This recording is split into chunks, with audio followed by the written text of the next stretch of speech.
Kung merong sinap and dry, meron naman ditong young and giving. Ayan. Bakit naman kasi nandyan ang cartoon na yan? Di ko tuloy nakikita ang surprise ang proposal na to. Wow, ang haba ng hair mo, girl. Sa harap ng magulang ng bawat isa, nag-propose talaga si Guy.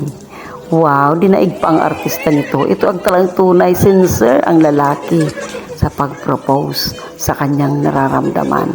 Mapapasana all ka na lang. Ang haba talaga ng hair. Yung kami ba, ang kilig na kilig sa nangyayari. O diba? Ang haba talaga ng hair. May pa-flower pa dyan. Girl, baka pwede, tama na yan. Stop it. Ang inggit, pikit. Pero di ako makapikit. Sobrang inspired ako sa dalawang ito. Kasi po 8 years ang kanilang relationship. Talagang pinahalagahan nila yan. After giving the ring, dun naman siya nag-propose sa tatay ng babae. Hinarap niya yung nanay niya nagpaalam at nagpaalam din sa tatay ng babae. Hihingiin daw ang kamay ng kanyang anak. Ano ba ang sagot ng kuya ko? Mapuputol pala ang kamay ng anak ko. Paano na yan? Kaya tawanan kami talaga dyan. Yun na lang ang tanging sagot ng kuya ko.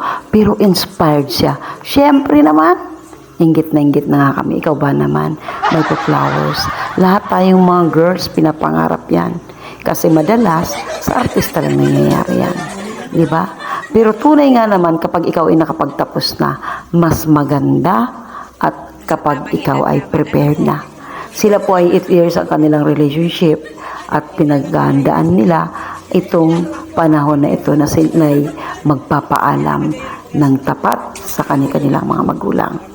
Nag-propose sa harap ng dalawang magulang at ayun, masaya ang both family. Diba? Ang gaan-gaan sa feeling.